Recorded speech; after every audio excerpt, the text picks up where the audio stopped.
día los obreros, es decir, los albañiles, los mozos, los que barren las calles, son sobre todo italianos y españoles.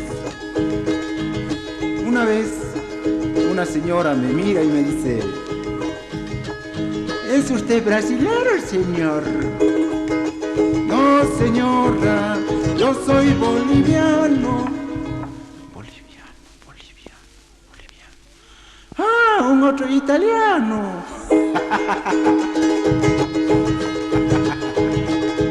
La, la, la, la, la, la, la, la, la, la, la.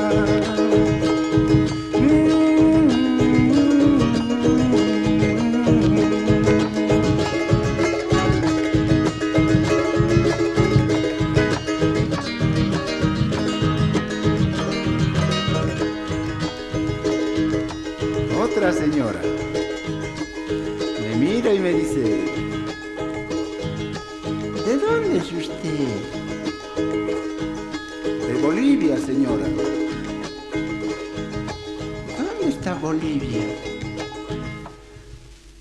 Lejos. Pero, ¿cómo has hecho para llegar hasta aquí?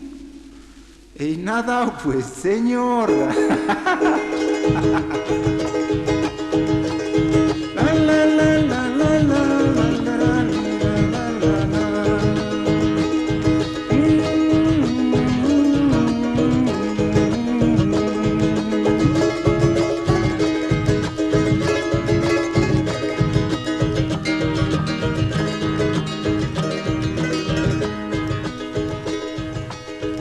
Otra señora. Se ha muerto esta señora. Me mira y me dice: yo estoy segura que tú eres un indio. Sí, señora. Pero, ¿dónde están tus plumas?